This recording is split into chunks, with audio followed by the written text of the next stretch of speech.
Thank you so much, Alan. It's such a beautiful introduction. It's been such a pleasure to work with you over the last several months, and I'm so happy to be with all of you as a native New Yorker. I feel like I'm back home with all of you. We have, as you know, one of my state legislators from Illinois is going to be speaking after I finish speaking, so I will introduce him, but now I'll just start with my talk, and then we will all proceed. And again, thank you so much for creating this forum. So the Sheriff of Cook County, Tom Dart, has famously said, "I run the largest mental health facility in the country, but for the Los Angeles County Jail. Nearly half of the men and women who are incarcerated in the Cook County Jail are diagnosed with a mental illness, and there's a scarcity of mental health resources to care for these individuals." When I had organized a panel of prescribing psychologists and behavioral health directors of federally qualified healthcare centers to speak to an audience at the NAMI State Conference in Chicago in 2012, the NAMI audience enthusiastically cheered us, even standing up on their seats. They told us that they were excited to learn that there could be more providers of comprehensive integrative mental health care. When I talked with the police chief of one of our more rural Illinois police departments in 2014, as we were lobbying for our prescriptive authority legislation, he first asked me, "Why didn't you call me sooner?" And then he said to me, "Here in central Illinois, our officers use their guns maybe once in a career, yet they train every week at the shooting range and are tested on shooting acuity every 3 months. But what my officers see every day are members of our community who are suffering with mental illness, are homeless, and have nowhere to go. So our officers take them to the county jail. They don't belong there. We need mental health resources." He told me, "I will personally go to our Illinois state legislature in uniform, and I'll talk with the legislators, and I will bring my deputy, as well as the sheriff and his deputy. I will call the president of the Illinois Chiefs of Police Association, the Illinois Sheriff's Association, and the Fraternal Order of Police, so that they will support you too." In one of our 2014 legislative hearings, a psychologist who was opposed to this legislation talked about how psychologists just needed to work more closely with psychiatrists. One legislator told him, "You want to continue the way things are and have always been. We can't do that. Our system is not meeting the needs of our citizens who are suffering from mental illness. We have to do something different."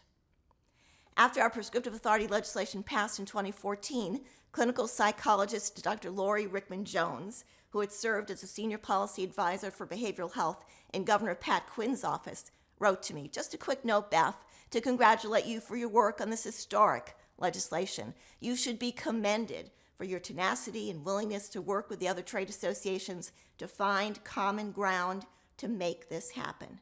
But most importantly, we will now have the ability to improve access to thousands more in our state who need care. I know that your work here in Illinois will create a pathway for other states likely to follow." In the fall of 2014, I traveled around the state of Illinois and met with hospital CEOs and hospital medical directors, many of whom are psychiatrists, to create clinical training opportunities for our prescribing psychology fellows. Each medical director to a person said to me, "I was your most vociferous opponent while you were lobbying for your legislation. Now that it's the law, we need you. Let's do this together." And we have. It was 1984, and Dr. Pat DeLeon, Chief of Staff to a Hawaiian senator and World War II war hero, Daniel Inouye, had been talking with his boss about psychologists becoming prescribers. Senator Inouye was very much concerned about the lack of adequate mental health services for the majority of Native Hawaiians. Senator Inouye became convinced that with the addition of a new category of psychologists, prescribing psychologists, the mental health needs of his beloved Hawaiian communities would be better served. So Senator Inouye addressed the 1984 Hawaiian Psychological Convention and sought to persuade Hawaiian psychologists to lobby the state legislature to pass legislation that would authorize psychologists to prescribe psychotropic medications in 1984.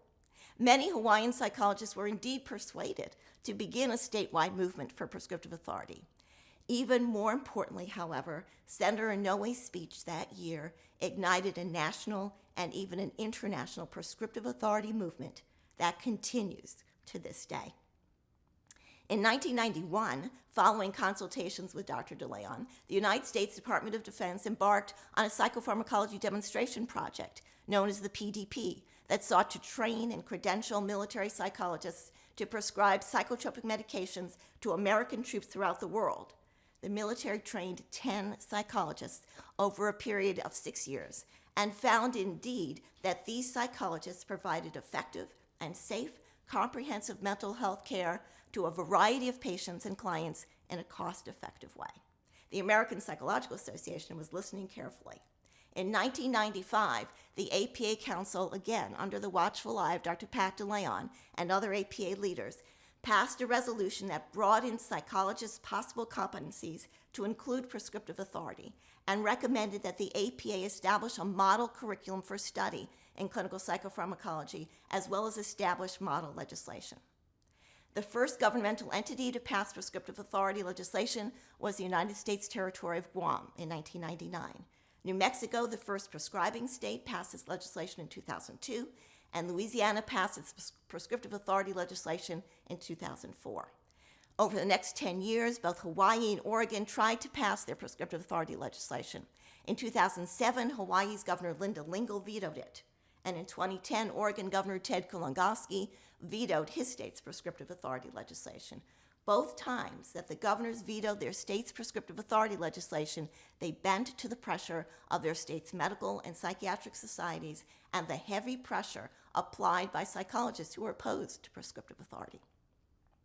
In 2004, I was elected as the fourth president of the APA's fledgling division of pharmacotherapy, Division 55, known today as the Society for Prescribing Psychology. As division president and later as the two-term Division 55 representative to the APA Council, I became a national leader in the prescriptive authority movement. So in 2009, when I was elected president-elect of the Illinois Psychological Association, the IPA, and served my first term from July 2011 to June 2012. During those first few months of my president-elect term, many of my Illinois colleagues encouraged me to take up the prescriptive authority reins for Illinois. Conversations in Illinois about prescriptive authority began in 1991. While there were many negative voices over the years protesting the start of a prescriptive authority movement in Illinois, there was also a tremendous buildup of enthusiasm for the movement. Dr. Bruce Bonecutter, Dr. Marlon Hoover, Dr. Terry Kohler, and Dr. Joe Triani all strongly encouraged me to pursue prescriptive authority in Illinois. After some coaxing, I agreed, but only after extracting a promise from these psychologists and others that they would work with me on the Illinois Prescriptive Authority team.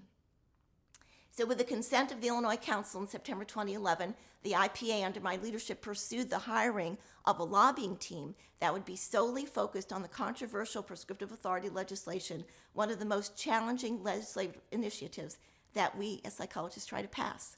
Because of dissenting voices within the association, particularly around the issue of contributing membership dues to the prescriptive authority movement, I decided to fundraise for the prescriptive authority legislative initiative both inside of IPA and outside of it. In this way, those psychologists who were not interested in the movement or who were against the movement would not feel pressed into paying for it with their dues. On January 1st, 2012, the IPA hired the Taylor Huey Lobbying Group to pursue prescriptive authority. This group had been recommended by a former state legislator. Interestingly, what he had told me was, in recent years, the Illinois legislature has passed legislation that has broadened the scope of practice of advanced nurse practitioners, physician assistants, and optometrists. The legislature is now accustomed to passing this kind of legislation. If you had tried to pass prescriptive authority legislation in an earlier year, your timing would not have been in sync with the legislature and you would have quickly failed. The time, 2012, is right. So later in the month of January, our work began. Our first meeting was with Senator Don Harmon, the president pro tem of the Illinois Senate. He is a smart attorney, a smart legislator, and he knows how to pass difficult legislation. He had also been a long-term law partner of one of our lobbyists, Mark Taylor.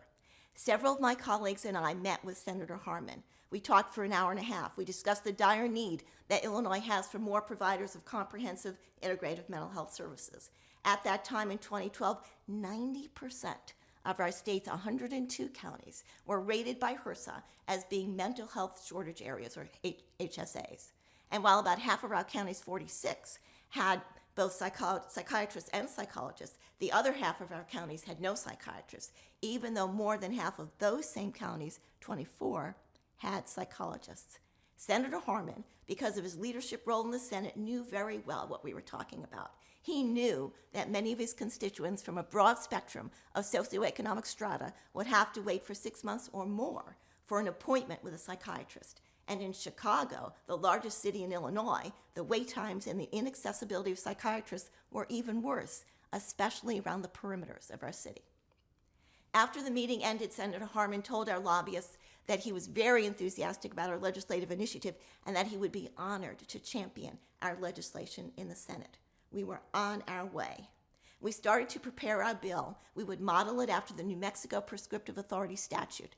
The terms of the statute were fairly straightforward, and it followed the tenets of the APA's model legislation. We would submit our bill and hope to get a hearing in the Public Health Committee of the Senate. Because Senator Harmon was the president pro tem of the Senate, and because the Senate had just 60 members, as distinct from the House that had 119 members, our lobbyists chose to start our bill process in the Senate. Our lobbyists recommended that we try to place our bill on the agenda of the Public Health Committee, a committee that would likely look favorably on our bill. We sat down with the committee chair about a week before the hearing to review the tenets of the bill and its rationale. Senator Harmon had also reviewed the bill with the chairman.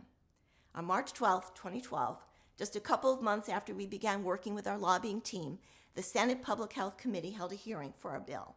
As promised, Senator Harmon introduced our bill. A pediatrician from a large urban FQHC testified that she works with countless families whose children need psychiatric care, but that psychiatric care is inaccessible to these families on any kind of a regular basis, even at the center. And then I testified as the extensive education and training that prescribing psychologists would receive in Illinois, again following the New Mexico model. So it was approximately 14 years, including undergraduate, graduate education, pre-doctoral internship, postdoctoral fellowship, 2.5 years for the Master's of Science in Clinical Psychopharmacology, passage of the National Exam for Prescribing Psychologists, the Psychopharmacology Exam for Psychologists, the PEP, and a 6-month prescribing practicum under the supervision of a psychiatrist. One legislator exclaimed rhetorically to the psychiatrists in the room, "And that's not enough?" The president of the Illinois Psychiatric Society and the president of the Medical Society testified, using their time-worn arguments, that because psychologists did not attend medical school and did not learn how to deliver babies, they would, quote, kill patients. The majority of the legislators did not take the psychiatrists' threats seriously and passed our legislation out of committee with a vote of 7-5, which happened to be along party lines. This was the first time that an Illinois psychologist's prescriptive authority bill was passed out of committee in our state legislature. It was a thrilling moment. Savoring the victory, yet aware that we were nearing the end of our annual legislative session, which runs from mid-January through the end of May, and that we were in the second year of a 2-year legislative cycle, our lobbyists recommended that we suspend any further activity in the legislature until the start of the 2013 legislative session.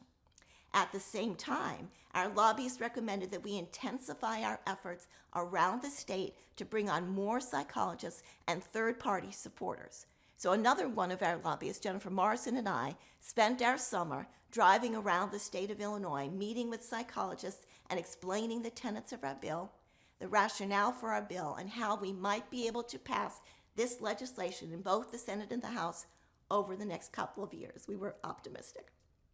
We drove all the way south to the southern tip of Illinois, and we drove west and east and north. Sometimes we met with as few as 2 psychologists at a time, and then others as many as 6 psychologists at a time. What we heard was that psychologists were concerned with being considered as, quote, second-class citizens if they did not become prescribing psychologists. They were concerned that if they did become prescribing psychologists, they would, quote, lose their identity as psychologists. And they were concerned that their practice liability costs would skyrocket. Our lobbyist, Jennifer, had the brilliant idea that I should organize a series of 4 workshops for all of the psychologists in our state that would address these concerns. We would present each workshop in the city of Chicago at the IPA offices in the northern part of our state, as well as in Springfield, the capital of our state, and located more centrally. For the first of these workshops, I invited Dr. Joe Tramontana, a neuropsychologist from Louisiana, but not a prescribing psychologist. Joe told the audiences that he was really happy with the decision not to become a prescribing psychologist because he loved his work as a neuropsychologist, and he was partnering with a prescribing psychologist. They referred patients back and forth to each other, and each of their practices was quite full. He also knew that if he wanted to expand his practice and become a prescribing psychologist, he could.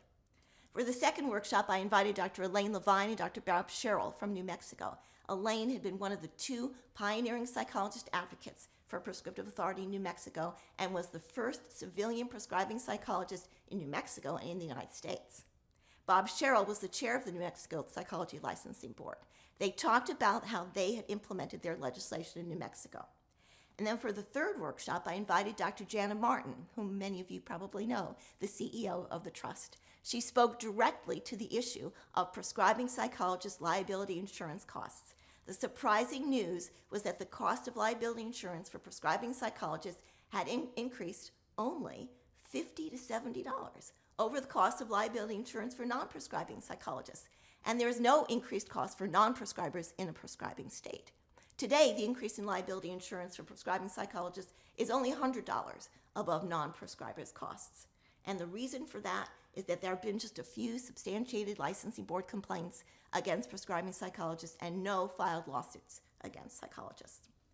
For the fourth and final workshop, two Illinois psychologists spoke, Dr. Marlon Hoover and Dr. Ken Kessler. Both Marlon and Ken had been presidents of the IPA, and Marlon was an early leader of the prescriptive authority movement in Illinois and the sixth prescribing psychologist in New Mexico. Ken at that time was the chair of our psychology licensing board. I asked them to talk about their vision for the implementation of a prescriptive authority statute in Illinois. At the first of our workshops, there were about 30 attendees at our Chicago workshop and about 7 attendees at our Springfield workshop. At each workshop, there were increasing numbers of psychologists.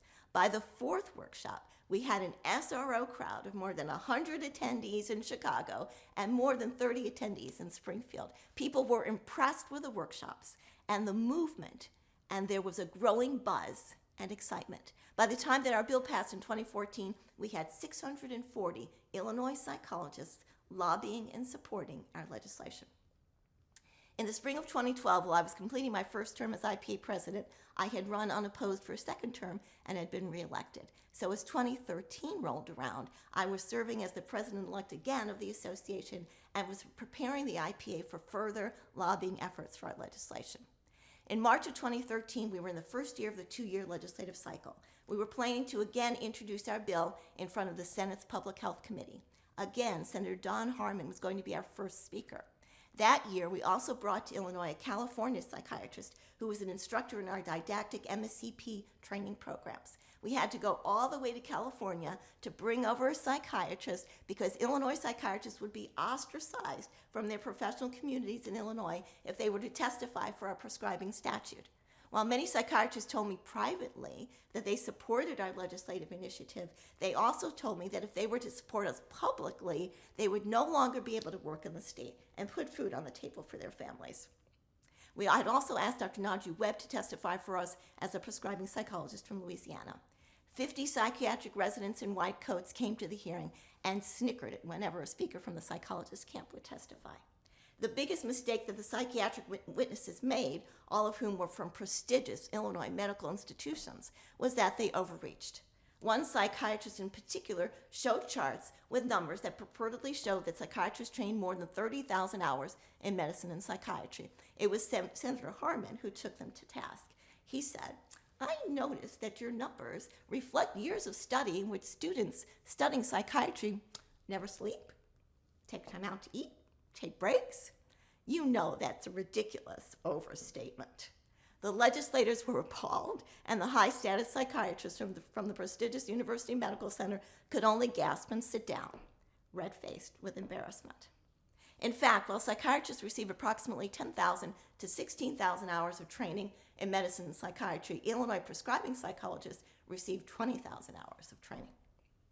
After 2 hours of testimony at this hearing, the senators voted. From the most conservative Republican senator to the most progressive Democratic senator, all voted yes to pass our bill out of committee and onto the floor of the Senate. It was only the second time in Illinois history that a psychologist's prescriptive authority bill passed out of committee, and this time the vote had been unanimous. The psychiatric residents in their white coats mumbled loudly as they left the hearing room, and the executive director of the Psychiatric Society actually walked up to our California psychiatrist and sneered, "Traitor." But we had gotten our pass, and we were looking forward to our hearing in front of the entire Senate. In preparation for that hearing, Senator Harmon talked with his Senate colleagues to hear their concerns about our legislation. There were some senators who felt that it would be prudent to provide additional protections for patients in our bill. In addition to the education and training requirements of the New Mexico prescribing statute, the senators wanted to add the requirement of the collaborative written agreement for all licensed prescribing psychologists. This collaborative written agreement would ensure that prescribing psychologists would review monthly their caseload with a collaborating, not a supervising, physician who is not necessarily a psychiatrist, but someone who regularly prescribed psychotropic medications. When Illinois advanced practice nurses first received legislative independent prescriptive authority, they also were mandated by the legislature to have collaborative written agreements with physicians. Our legislators believed that this would remove some opposition to our bill in the Senate and would give all of us a greater sense of protection. When Senator Harmon presented us with this recommendation, we agreed and understood that we would have to give up some degrees of freedom to pursue our dream of becoming prescribing psychologists in a large northern industrial state, the fifth largest state in our nation. Another issue was that the senators wanted to know if we had the backing of NAMI, the National Alliance on Mental Illness, a 43-year-old grassroots organization of families with loved ones suffering from severe mental illness. NAMI is a major political force in states throughout our country. What has been problematic for us psychologists is that NAMI began as a collaboration between psychiatrists and these families who had felt that there was nowhere to turn for help. The psychiatrists in NAMI have always opposed psychologist engagement with NAMI. In Illinois, NAMI would even shut us out of exhibiting out of their state conventions. In the summer of 2012, because of our lobbyist Jennifer Morrison's good relationship with the NAMI executive director, the IPA was invited to present a panel at the October 2012 NAMI convention. I was thrilled and invited a supportive psychiatrist, Andy Martirana, Nadia Webb, the Louisiana prescribing psychologist, Marlon Hoover, as I said, one of our past IP presidents, and Carla Torres, the director of behavioral health at the Lawndale Christian Health Center in Chicago. Our presentation on the need for more prescribing mental health providers in Illinois and the opportunities to bring prescribing psychologists to fill the gaping holes in our broken mental health system in Illinois was so dramatic that as our presentation was ending, the audience members, all NAMI families, stood on their chairs to cheer us. "Not so fast," responded a national NAMI administrator who was also in the audience. "The national NAMI position on prescribing psychologists is neutral. We cannot support this Illinois legislation." The room groaned. "But," she continued, "the state NAMI board will be meeting soon, and they can consider supporting this legislation. We will see." In early January, we were contacted by the state NAMI board. We'd be given an opportunity to address the board directly, making our case for why NAMI should support our legislation. In early April, prior to the consideration of our legislation by the Illinois Senate, the NAMI board was meeting and they invited us to make our case. When Nadia Webb and I arrived at the NAMI meeting, I immediately noticed that our psychologist on the board was not there, that there were 2 psychiatrists at the meeting instead of just 1, that the executive director for the Illinois Psychiatric Society was also there, and a psychologist who adamantly opposed our legislation would lobby with psychiatrists against our legislation to our legislators was also present. Well, Nadia spoke eloquently for our legislation, and I talked about the dire needs in Illinois from our highly competent mental health providers. Then the psychiatrists and the opposing psychologists made their case against psychologist prescribing. Although we could not be present for the vote, each of the board members, even the couple of board members with whom I had established good working relationships, spoke against supporting our legislation. So when the legislators asked about our receiving the support of NAMI, the best that we could tell them was that we were continuing to talk, that they were not now supporting us, but that discussions were ongoing. Just a side note, I am now on the NAMI board in Illinois, so things have changed over the years. The Republican co-sponsor of our legislation, Senator Dave Severson, spoke out during the Senate session on April 25, 2013, at which there was going to be a vote on our legislation. He told his colleagues that his son was seeing both a psychiatrist and a psychologist for his anxiety and depressive disorders. While in a session with his son, and his son's psychiatrist. The psychiatrist called his son's psychologist and said, the psychiatrist called the psychologist and asked, which medications do you prefer? And then he asked, and at which dosage should I start the medication? The senator then looked out at his Republican and Democratic colleagues and said, I know that psychologists are competent to learn about the effectiveness of psychotropic medications, and I know that they will be able to prescribe them. I saw first-hand evidence of this. In the end, when Senator Don Harmon called for a vote, we received 34 yay votes, 10 nay votes, and 4 abstentions. Another milestone, our prescriptive authority legislation had passed out of our Senate for the first time in Illinois history. The next hurdle would be to pass our legislation in our House. We spent the summer, fall, and winter of 2013 and the winter of 2014 meeting with our legislators around the state. Our 640 psychologists were building legislative teams, including their supportive neighbors, their local teachers, their gynecologists and urologists, police officers, and accountants.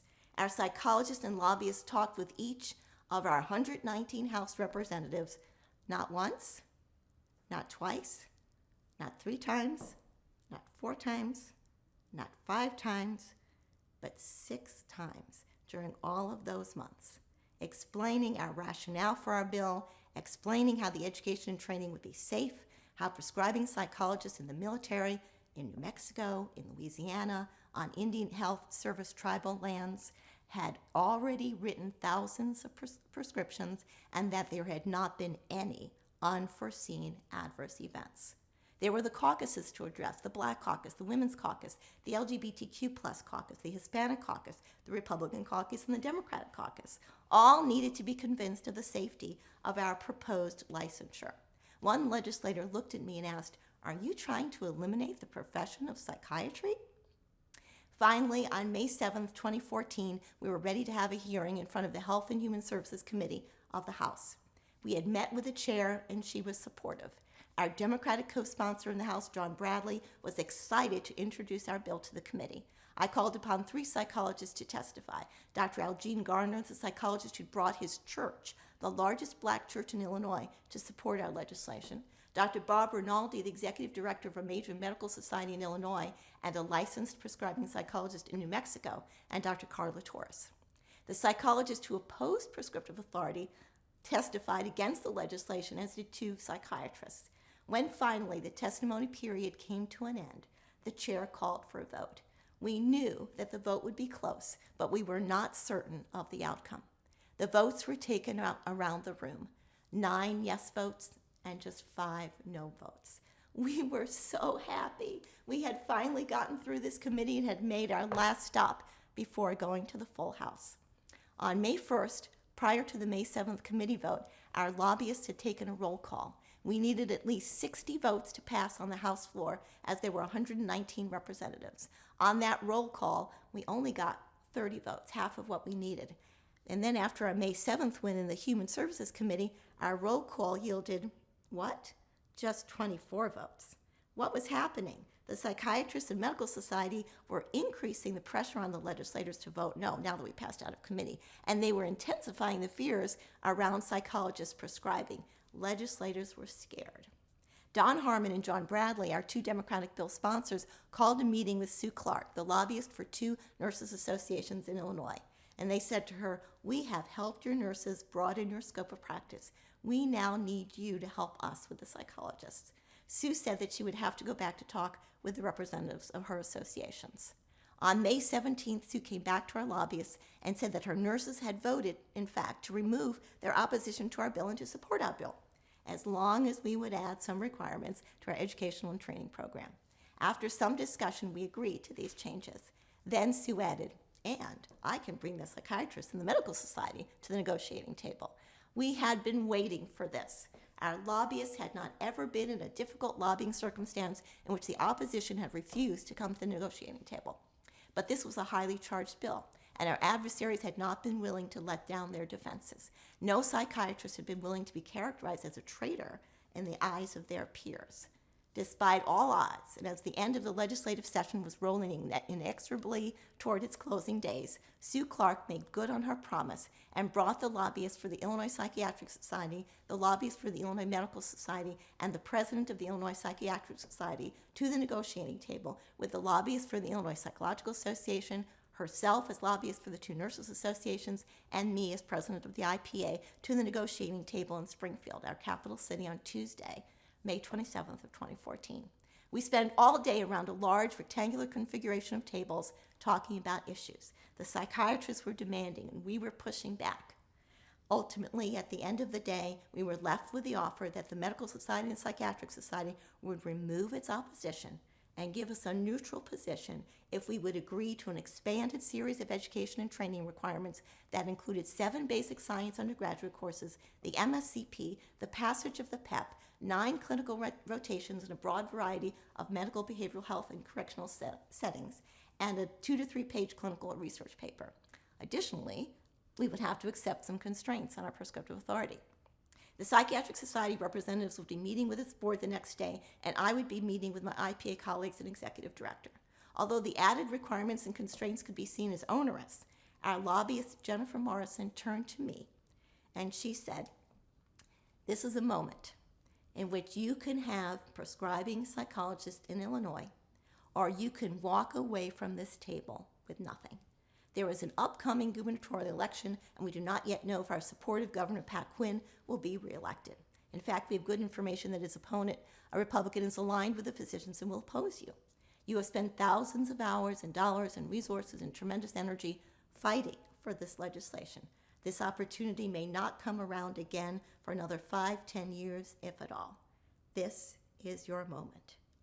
The next day, May 28th, after consultation with my many colleagues in Illinois, we decided to accept the revised legislative language. After communicating that to the psychiatrists and the Medical Society, they told us that they too had agreed to stand down their opposition and to submit their new position of neutral to the legislators.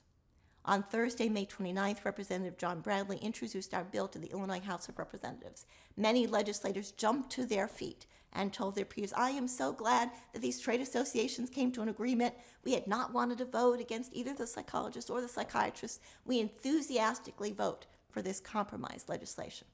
When a vote was taken after much discussion, the final vote was 94 to 21, a great improvement from the 25 yes votes that we had confirmed just 3 weeks earlier. Then on Friday, May 30th, at the 11th hour, as the clock was ticking toward the end of the legislative session, which ended at midnight, Senator Harman introduced our bill for Senate concurrence.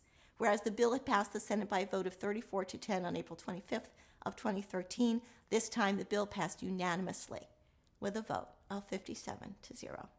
And although he could have waited for 3 months to sign our legislation, or he could have done nothing at all, Governor Pat Quinn signed our legislation into law in just the next month on June 25th of 2014.